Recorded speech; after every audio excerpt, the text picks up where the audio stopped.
Yeah, so the hyphy movement was going on around that time. Like Mm-hmm. obviously it was 2004, and it was still kind of going on 2007, 2008 around the time Legendary Forever started. So describe like the sound that y'all were trying to formulate, and describe the rap scene and the party scene, the club scene Mm-hmm. at that time. Man, it was different. Like, you feel me? I think a lot of the music and stuff that we was making was really like up tempo. You feel me? It was high energy. You feel me? Like, I mean, it was hyphy. You feel me? Hmm. It was a lot of dance Were tracks and y'all part of everything. that? Were y'all Yeah, would absolutely, y'all say that Let Them Live Forever was a part of the hyphy movement? absolutely, Okay. absolutely. I think at that time, but it was like, you know, we had our own, like, our own sound, our own fusion. You feel Hmm. me? Where it was like we had rappers and we had singers. You feel me? That we rocked with Yeah. at the time. So Let that Them Live was, Forever was definitely a fusion of hip hop and R&B because yeah, Rosario was the singer. was the singer and everything. So it was like we found ways to where it was like real up tempo. And then we can bring him in and have him singing hooks and everything like that, which Hmm. is, you know, also shit damn near, if you listen to my music now, where that kind of stems from. You feel me? Just that recipe and everything. But I think at that Right. time, you know, a lot of what the hyphy movement was definitely like embedded in what we were doing. But we Yeah. wanted to find a way to make it our own. We always wanted to look at it and not sound like everybody else. Yeah. So the club scene at that time, it was a lot of 18 and overs, a lot Mm-hmm. of 21, sometimes 21 and over, but the real energy was in the 18 and over. So a lot of just drama was going on at that time, Yeah, the 18 and facts. over. Were y'all caught up in that, like with any of that extra shit that was going on in the club? Sometimes, yeah. Sometimes. It was like it wasn't necessarily always just us. It was just like we hung with a lot of people. You feel me? Yeah, because San Francisco was a hotbed for, because we had all the clubs, Mm-hmm. and all the cities would come out here, Facts. and it was just a lot going on. Like, so sometimes the city's personality would clash with probably like an Oakland personality or a Mm-hmm. Richmond personality. Would y'all experience any of that? Yeah, absolutely. I think on a music level though, I don't feel like we did. But I feel like before, like at least before I started rapping and stuff, we used to be at the clubs a lot, and a lot of the stuff that was going on at the time was definitely stuff that we was involved in, from like fights to, you know, I'm not gonna say like shootouts and all of that because we wasn't involved in hell of them, but definitely we was fighting every week, and we were like, damn, and it had nothing to do with music. Literally, it was literally, you feel me? We coming to parties. You feel me? Y'all in our city, you know, y'all in here, y'all think y'all deep? Nah, nigga, we deeper. Right, right, Like, right, right. you know, and a lot of that just, you know, shit, young, hella just energy. We got Yeah. energy. Okay, y'all got energy. Okay, nigga, y'all in our city. What y'all want to do? You Right. feel me? So it was a lot of Who, that type who of shit. who would you see back then that probably people would recognize the name now? Like, who was around at that time that would just come into the city a lot and partying out here?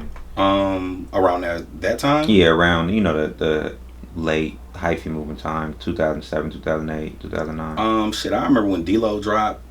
You feel me? Because DJ Slowpoke and them, we used to do the functions and stuff. He definitely broke D-Lo, that No-Ho record. You Yeah. feel me? Over on Broadway. We was on Broadway and like, damn, what street is that? Not Van Ness, but it's like right off of Van Ness. It was a random club. It wasn't Heights. It was another club down there, random party. Okay, And he I forget played that. that I shit. forget what that was. Yeah, yeah. I Off forget. Broadway. Oh yeah, Broadway and Fillmore. It was. Nah. It was at the end. It wasn't that one. It was You on, know what I'm talking about, though. I do huh? know what you're talking Yeah, about. I I do know what forget the you're name of talking that about. one. I forget, but The yeah, city has so many random yeah, clubs. we had hella random clubs. It was hella places that they used to do random parties and everything. Yeah. But So back Slowpoke, you would Slowpoke see. for Who sure. else? Who else you would Shit, we used to see Rants and all of them. You know, all of the HBK cats. This As far before as, HBK though, this at that before time. HBK, yeah. This is when the Diligentz was out. You feel me? J.N. Diligentz, aka you know, Frank. AKA Yeah. Frank, yeah, Prankster, all of them, Damie, they used to be Yeah, out here a lot. yeah. The Pack, Lil B and shit used to be out here a lot. Uno was out for Uno sure. was heavy in the Yeah, 18 yeah. and over club. But the Heavy. Pack definitely was the first kind of like group, Yeah, big group, big group, big more group. than two men. Because at that time, and that was like, you feel me? It was the Pack, it was the Diligentz, it was us. Yeah, it was yeah, for the sure. NXT boys, Yeah, you feel me? Not Team Not. Team Knot, Yeah. yeah. Who else? You know, I'm drawing a blank on a few. But that was the main ones though. Yeah. Y'all, Diligentz, Team Knock, NAC Boy, Trunk Boys. Trunk Boys, yep. They had Cupcake No Feeling. Yeah, the Pack for sure. Yeah, it was a a lot of energy going on, and it was a lot of 4-man groups. And it was cool back then because it was just like we was doing our thing. I mean, you know, they had to go get us with like Showy and all of them. You feel me? They was doing their thing. So what the shows were like what how did those shows go? Were you going a lot of shows with them at that time? Absolutely. I think our first show was we did like a fashion show in Oakland though. That was us, the Pack, the Diligentz. I forget exactly who else was on there, but I know it was us. I think Young Barry might have been on there. Maybe not. That might have been a little before he had Mobby or something. Okay, yeah. You know, but yeah, around that time, they was popping, man. All them parties was dope.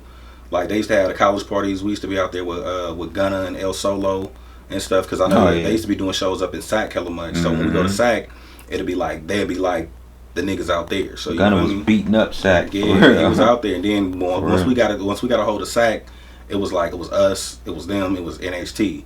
And so niggas used to go out there to Sac and turn it up, you feel me? But then when Sac came out here to the Bay, we all do shows together and shit and had that shit packed wall to wall. So we definitely was killing shit, you know, around that time. It was dope. Yeah. So how many projects did you put out with Legend Live Forever? With Legend Live Forever, I think we put out 7 total projects as a group. You feel me? From 2007 to 2012. You remember the names? Can you name? First project was Get Familiar With Us. Yep. The second one was Get Your Mind Right. The third one was Against All Odds. Get Familiar was a mixtape, right? Mixtape, yep. Mixtapes always had a DJ back then. So which DJ was the? DJ Be Easy. DJ Be Easy was the guy. That's Brandon Fox. Yeah, that's my guy. Fox. Okay. That's my guy. So who else? Which other? We had Against All Odds. That's when we started messing with Rich. So we got on 3 Story around that time. So if you go back and see the cover, Against All Odds, Rich was on that cover with us. Oh yeah. You feel me? Then what did we drop after that? After that, I believe it was the None Like Us. So None Like Us mixtape. Yeah. DJ Slowpoke hosted that. We had None Like Us, so None Like Us 2, and then 3. And then we dropped No Turning Back. I think No Turning Back was probably our last project. Yeah? As a group, yeah. What year was that? 2012. Okay. 7 projects. That's a lot of work with one group. And then that's in the span of 5 years. 5 years. 7 projects in 5 years. That's not a bad effort. You know what I'm saying? Yeah. Okay. That's what's up.